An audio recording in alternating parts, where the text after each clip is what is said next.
akhirnya loh, orang menangkapnya malah justru benar ada seakan-akan ada perpecahan kan. Nah, kita bahas tadi adalah si satu itu si B. Ya udahlah, nggak apa-apa, wajar. Billy link 7 tuh. Ya, si B. Iya nggak apa-apa, itu maksudnya emang ya sudahlah aja. Yang penting jangan disalahpahami ya. Jadi justru memang Billy Lin sudah dikeluarkan dari WFM, saya tahu itu memang. Ya. Ya, oke, topik yang lain dulu. Ya, Salam, selamat siang Nyong 21. Selamat siang. Assalamualaikum. Waalaikumsalam. Muslim ya Bang Nyong? Nyong Muslim ya? Saya Kristen. Oke.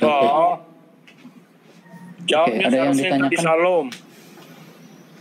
Mungkin Bang Nyong ada yang mau ditanyakan? Saya disapanya pakai Assalamualaikum, jadi saya balas pakai Assalamualaikum juga. Semangat pagi. Iya, kalau saya disapa pakai Shalom, pasti saya bahasnya Shalom juga kan begitu. Iya. Silakan bro. Si Aing mau dia share nih live ini. Aku panggil lah kau punya gurunda-gurundamu. Nggak akan ku kasih dia panggung naik di sini. Minta maaf Bang, ini saya baru gabung. Baru gabung dan pas bisa kan pulang jemput anak sekolah. Saya buka TikTok, secara langsungnya bahas agama semua. Akhirnya saya putuskan aja gabung sama di sini.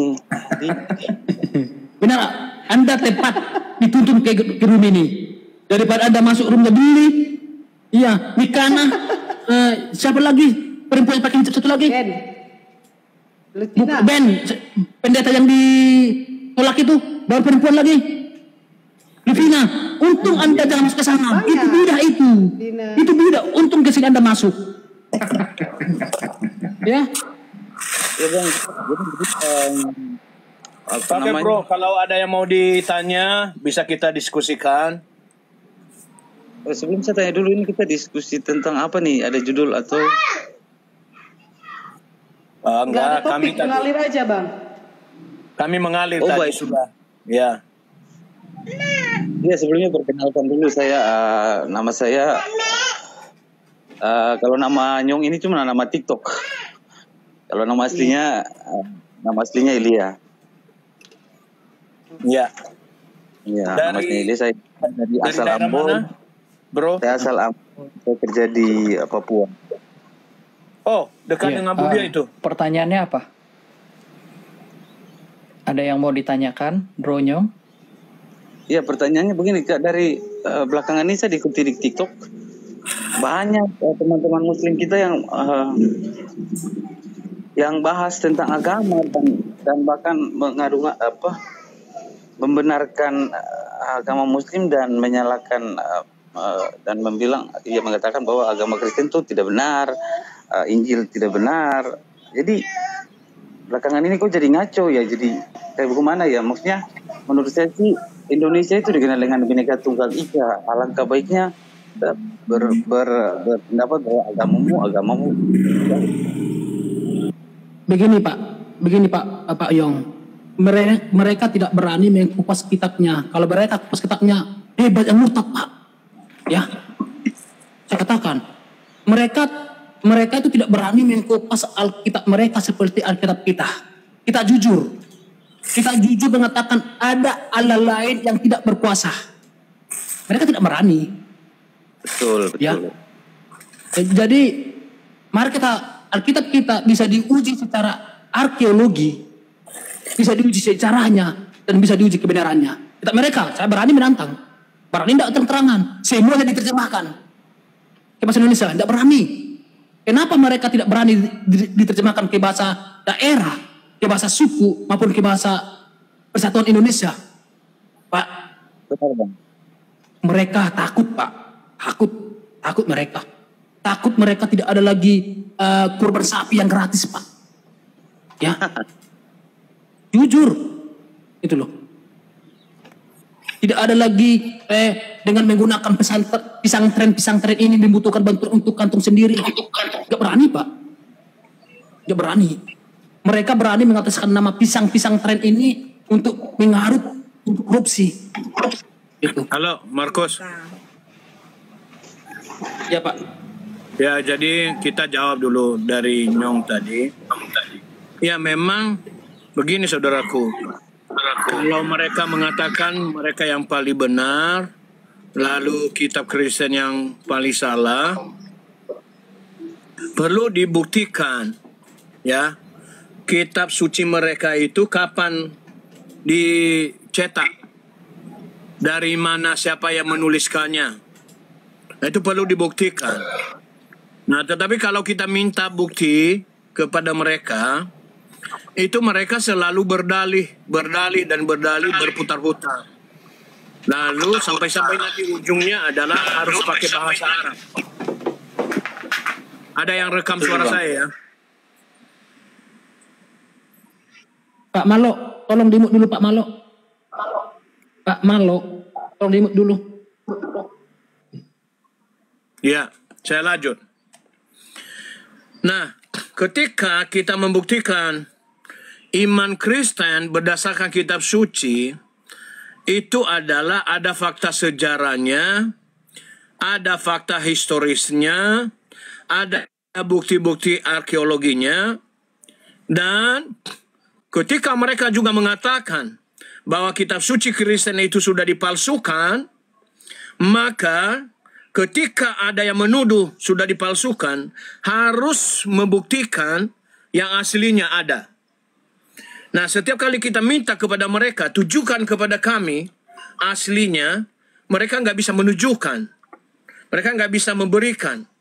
Nah, tetapi ketika kita membaca kitab suci kita dalam bahasa aslinya, mereka jadi terdiam. Maka, saya himbau kepada kita semua, kepada yang ada di bawah. Kalau saudara belum cukup pengetahuan, belum cukup pengalaman tentang dialog apologet, jangan coba-coba masuk ke room-room yang dimana nanti di sana akan dibully. Tapi sudah benar tadi Panyong 21 masuk di room ini bertanya. Nah, memang Tuhan Yesus berkata, Pak, di dalam Matius pasal 5 ayat 11 sampai 12, berbahagialah kamu jika karena namaku kamu dianiaya, kamu difitnahkan, dan dituduhkan kepadamu segala yang jahat. Karena demikian pula nabi-nabi sebelum kamu telah dianiaya oleh karena namaku. Jadi semua apa yang mereka lakukan itu adalah penggenapan firman Tuhan. Demikian sedikit tambahan dari saya, Panyong. Tuhan Yesus memberkati. Amin. Silakan teman-teman. Amin. Ya. Saya rasa saya tambahkan sedikit saja, Pak. Ya. Ya. Gini, kita sebagai pengikut Kristus, kita tidak butuh buku lain untuk menjelaskan tentang Alkitab, tapi Alkitab itu dia menjelaskan tentang dirinya sendiri. Saya Pak Pendeta sudah menjelaskan untuk kita itu, ya, itu menurut saya itu sudah cukup untuk kita semua. Tapi saya mau tambahkan bahwa Alkitab itu dia tidak membutuhkan buku apapun itu supaya menjelaskan tentang Alkitab kita. Mungkin agama lain itu membutuhkan, yaitu Taurat, Zabur, dan Injil, yaitu Alkitab kita. Tapi Alkitab kita itu tidak membutuhkan Alkitab lain. Itu sudah fakta dan jelas mulai dari bapak-bapak gereja. Jadi kalau seandainya agama lain yang mengatakan bahwa agama Kristen tidak benar, itu menurut saya. Kenapa, Pak? Ya, menurut saya pribadi itu ya wajar-wajar aja, karena bukan dia imanin Alkitab kita atau percaya kepada Alkitab kita. Jadi saya ingin jelaskan bahwa Al-Quran itu tidak bisa berdiri tersendiri kalau bukan Taurat, Zabur, dan Injil. Dan itu fakta. Dan itu sering kita diskusi tentang itu. Jika kita bertanya kepada mereka bahwa Alkitab yang Alkitab terdahulu yang saudara-saudara itu imani, itu yang asli, itu yang mana? kita balik bertanya mereka seperti itu, mereka juga bingung, nggak tahu juga di mananya. Jadi menurut saya mereka imani Alkitab, yaitu Alkitab terdahulu itu Taurat, Zabur, dan Injil, tapi mereka imanin itu palsu. Jadi yang aslinya itu yang mana? Jadi dalam Alkitab kita itu tidak membutuhkan Alkitab lain. Jadi itu sebetulnya itu penderitaan mereka, bukan penderitaan kita. Jadi bukan kita yang butuh Alkitab mereka, tapi mereka itu yang butuh Taurat, Zabur, dan Injil. Ya Taurat, Zabur, dan Injil itu sudah tercatat dalam Alkitab kita. Jadi kita tidak membutuhkan apa yang mereka menjelaskan tentang kita. Kita tidak butuh itu. Malahan kita itu buang Al-Quran. Itu jelas dan fakta. Kita tidak butuh Al-Quran itu. Jadi menurut saya kalau mereka mengatakan bahwa kita itu palsu, ya itu terserah mereka lah. Begitu. Ya begitu aja Pak Pendeta. Silakan. Ya cukup, udah cukup jelas. Ya, saya tambahkan sedikit ya. Jadi memang saya juga baru bikin account TikTok ini ya. Tapi memang saya melihat banyak dari umat Muslim itu banyak juga. Saya lihat di Zoom-nya di roomnya Elia ya, Elia Hathaway. Itu dia seorang yang masih muda, tapi dia banyak menjawab pertanyaan dari umat Muslim juga. Dan juga banyak teman-teman Kristen yang mungkin seumuran dia ya, karena dia masih sangat muda. Nah, ini saya lihat masyarakat ini memang banyak keingintahuannya untuk mengenal Tuhan. Itu animonya sangat besar ya. Nah, dari umat Muslim pun mereka benar-benar penasaran tentang Yesus, tentang keselamatan di dalam kekristenan. Nah, tetapi saya perhatikan Elia ini dia menjelaskan dengan lembut, sama seperti Sislia ya. Dia menjelaskan dengan lembut, tapi juga punya otoritas. Nah, ini memang penting. Nah, jadi kalau saya bisa kutip, kalau di dalam Matius pasal 9 ayat 3, ya Yesus berkata, tuaian itu banyak, tapi pekerjaannya sedikit. Nah, caranya memang kita harus bisa memberikan penjelasan kepada setiap mereka yang bertanya. Makanya kita berapologet itu kan di dalam 1 Petrus ya, 1 Petrus ayat 15 pasal 3 ayat 15 itu kita harus selalu siap sedia untuk memberikan pertanggungjawaban iman, tetapi harus dengan sopan dan hormat ya, dengan lemah lembut dan hormat ya. Nah, memang kita ya kalau saya lihat banyak juga umat Muslim yang mereka itu selama ini dibodohi, tapi mereka punya sebetulnya rasa ingin tahu dan mereka itu orang-orang yang baik. Nah, bagaimana caranya kita menjelaskan kepada mereka? Nah, di sini juga kita jangan sampai kalah dengan para polemikus yang mereka itu berusaha menyesatkan. Ya, kita harus tahu ya dari Muslimnya juga, dari Kristen, tahu seperti contohnya si Bililin. Jangan sampai umat ini dibinasakan karena mereka ketidaktahuan mereka. Nah, di sini kita memang perlu banyak sekali belajar tentang Alkitab, tentang firman Tuhan, tentang keselamatan. Nah, kita juga harus minta bimbingan Roh Kudus untuk kita bisa menjelaskan kepada mereka ya. Nah, ini memang akhir zaman ini sudah sangat dekat, tapi kalau kita pikirkan mereka itu orang-orang tersesat ini, makanya Tuhan Yesus berkata mereka itu seperti domba-domba yang tersesat tanpa gembala ya.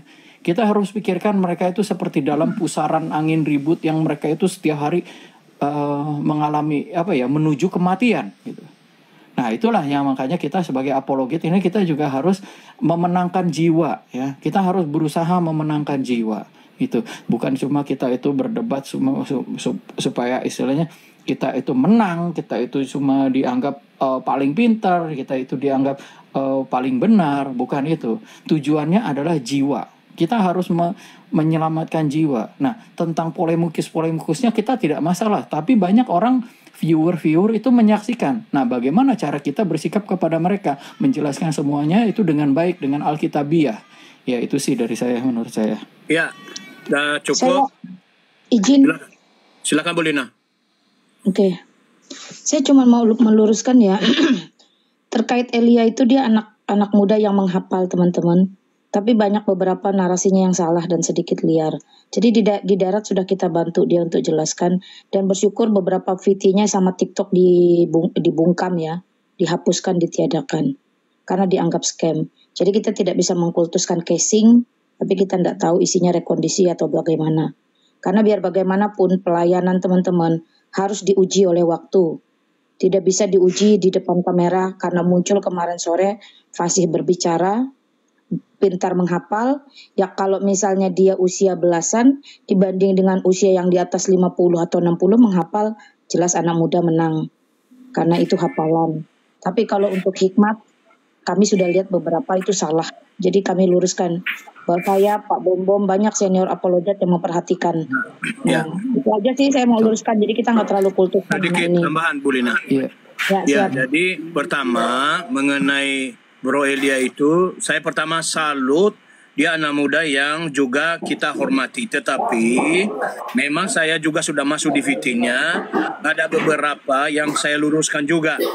Daniel tolong di-mute dong. Ya. Oke, saya lanjutkan. Memang sekali lagi bahwa Elia itu anak muda yang memiliki semangat.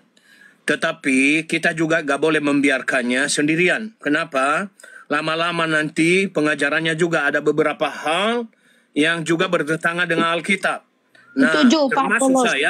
termasuk saya sudah beberapa VT-nya saya komen, saya luruskan. Ya, seperti itu. Tetapi tetap kita harus mendoakannya supaya dia juga semakin dipakai oleh Tuhan. Perlu kita perhatikan itu dan perlu kita luruskan. Itu namanya bukan membenci tetapi mengasihi. Betul. Ya, terima kasih. Iya. Saya cuma himbau teman-teman gini sebentar. Anak-anak muda ini yang terlalu dini atau terburu-buru, kita harus lihat motivasi di belakangnya apa. Terutama kesaksian hidupnya. Usia begitu dalam secara psikologis pun masih disebut usia labil. Makanya usia 13 sampai 19 itu disebut teenager, teman-teman. Jadi kita tidak meniadakan kepintaran. Itu talenta ya. Tapi terkait firman, banyak hal yang harus dipertanggungjawabkan. Nah, apalagi kalau di darat, kita tahu persis masa lalu atau kehidupan pribadinya yang menyimpang. Jadi kita tidak bisa sembarangan hanya karena fasih lidah. Fasih lidah itu talenta yang bisa digunakan oleh Kristus.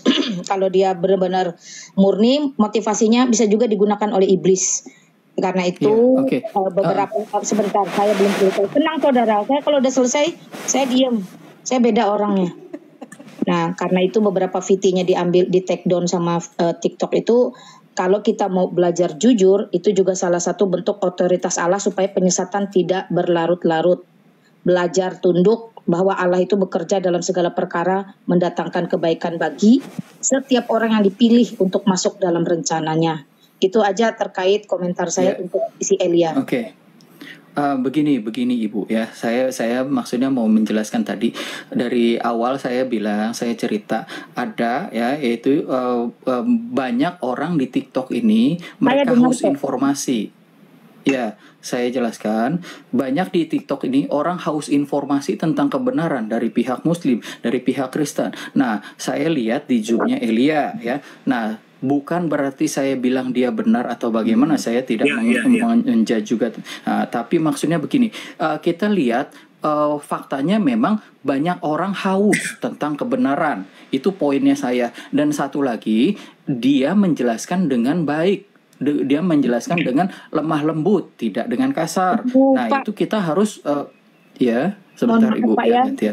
Iya, sebentar Ibu. Saya juga belum selesai Ibu. Maaf Ibu belum.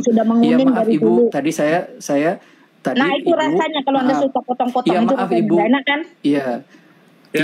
Coba sebentar. Ibu nggak potong, saya nggak boleh potong, saya juga nggak potong ya. Ya, tadi Anda nggak potong, itu rasanya saya kasih Anda pelajaran. Oh iya.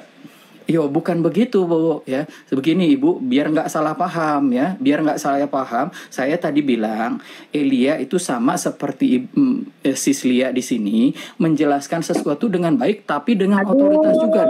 Kalau tolong Ibu, saya belum selesai ya. Tolong belum selesai ya. Saya jelaskan, yang menjadi fokus saya adalah mereka ini umat Muslim dan juga umat Kristen. Mereka haus akan kebenaran.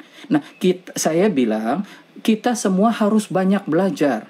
Termasuk Elia juga harus banyak belajar. Termasuk kita semua. Saya pun belajar, Pak, Bu. Ya, jadi saya tidak fokus pada Elianya. Saya tidak melihat itu, tapi memang saya melihat viewer mereka haus akan kebenaran. Nah, ini yang makanya saya gunakan Alkitab Yesus bilang mereka itu seperti domba-domba yang sesat, tidak memiliki gembala, ya.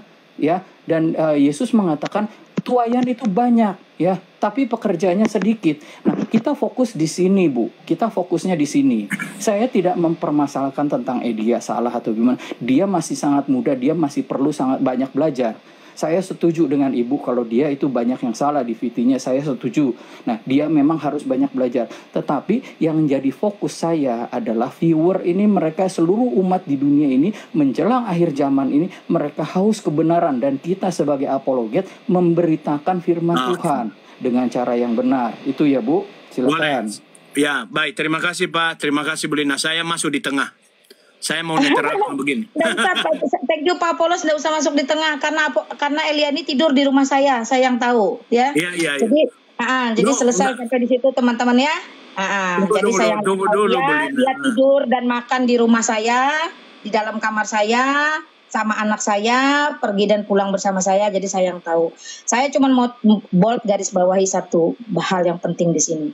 Style setiap orang itu sama seperti baju. Bajumu nggak bakal cocok dipasang ke baju saya. Baju saya juga nggak bakal dicocok dipasang ke baju kamu. Nggak bakal. Jadi kalau style, biarlah style. Kalau masalah viewers, ada Elia tanpa Elia. Tuayan dari dulu sudah menguning. Yang saya ingin garis bawahi, jangan mengkultuskan anak-anak yang baru kemarin sore, di mana secara psikologis pun mereka masih ababil. Kita lihat bagaimana firman yang disampaikan itu banyak koreksi. Itu justru yang lebih penting. Perkara siapapun oknumnya silahkan. Tapi kalau masih banyak salah, kita tidak bisa menganggap tolak ukur viewer lebih banyak, lantas itu lebih benar. No, justru itu salah besar. Silakan Pak Polos. Ya, sudah boleh saya masuk di tengahnya begini. Pak Tosi, jadi gini, memang Bu Lina menyampaikan seperti itu dengan tegas. Harap dimaklumi.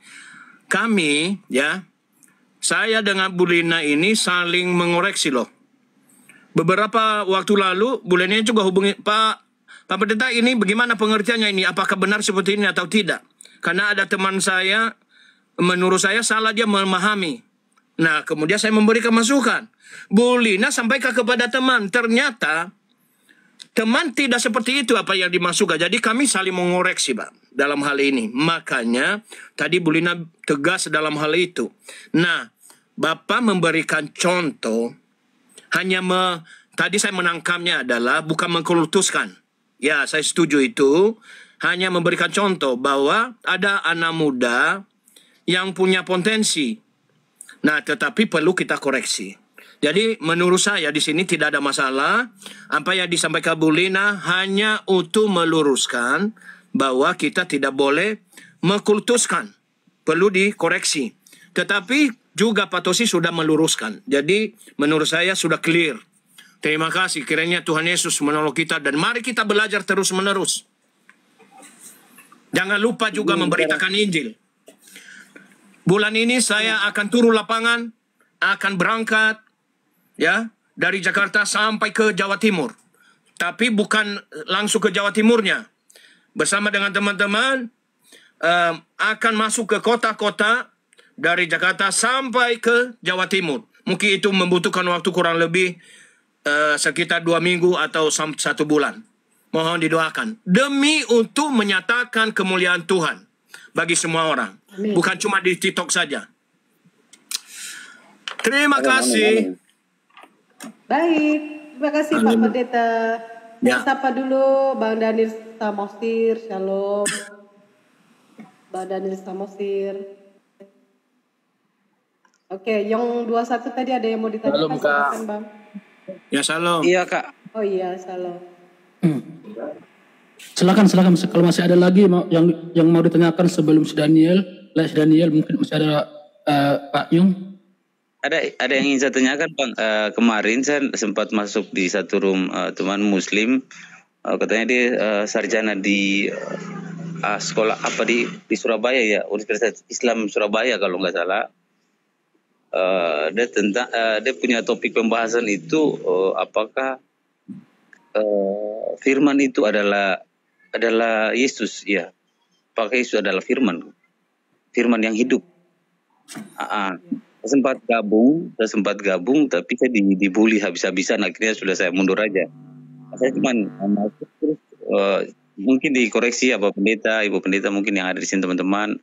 Saya hanya masuk dan saya bilang ke dia tentang pemahaman saya sampai hari ini, bahwa saya tanya ke dia, saya bilang, dirimu kuliah di kampus yang berkualitas, apa iya dirimu kuliah di kampus yang berkualitas terus kepintaranmu dapat dari kampus atau dari tingkah lakumu, kehidupanmu sehari-hari? Saya bilang gitu kan. Karena menurut pemahaman saya kampus ini itu suatu wadah kita menuntut ilmu, tapi untuk terbentuk kepintarannya kita bukan dari kampus, dari kita sendiri. Dan mungkin tolong koreksi kalau saya salah. Begini bahwa Alkitab Bible hari ini itu hanyalah satu kitab yang menuntun kita untuk pribadi kita menjadi lebih baik mengenal Kristus. Jadi kita menurut saya bilang gitu ke dia, dan dia bully saya habis-habisan kan. Makanya saya mau tanyakan di sini apa saya benar tentang pemahaman ini, karena saya bilang bagi saya hari ini Bible adalah suatu kitab yang menuntun saya untuk mengenal Kristus lebih dekat. Tidak harus saya telah ayat demi ayat lalu yang ini salah, yang ini benar, yang ini salah. Karena kalau mau pemahaman saya begitu, karena kalau mau ikut dari ajaran seperti di sekolah, di buku di sekolah kita, di sekolah sejarah mengatakan bahwa mengajar kita bahwa manusia berasal dari monyet. Apa mau kita diakui kita ini monyet? Akan tidak, beda juga dengan ajaran agama. Jadi menurut saya bilang ke dia, menurut saya dirimu tidak harus mencari celah ayat Alkitab itu yang mana yang salah, yang mana yang benar, terus mengatakan bahwa Kristen itu salah. Bro. Pilih habis-habisan, akhirnya sudah saya bilang saya mundur aja. Tapi puji Tuhan sampai sekarang saya masih memeluk agama Kristen dan saya setia dalam pelayanan, dan beberapa teman Muslim juga saya sudah pernah bawa dalam pelayanan di gereja kami dan gereja kami di Papua. Dan saya bilang sama dia, kami hari ini umat Kristen di Papua masih penuh dengan kasih dan tidak pernah melarang orang membangun masjid, dan kita hidup berdampingan seperti begitu di Papua. Saya bilang ke dia begitu, dan tetap aja dibully. Bro. Oke. Jadi yang ingin saya tanyakan, sebentar dulu. Mungkin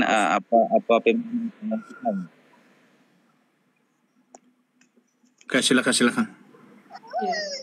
Oke, yang pertama yang saya sampaikan kepada Bapak, kalau boleh saya ini jangan masuk kalau tidak ada kita berbekalan untuk berapologetik Muslim.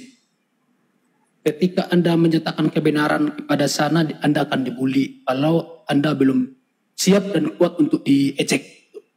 Dari yang Anda sampaikan bahwa di dalam Kristus adalah Alkitab untuk memperkenalkan hubungan kita mengenal Kristus lebih dekat, saya setuju, saya sepakat. Melalui Alkitab lah kita mengetahui apa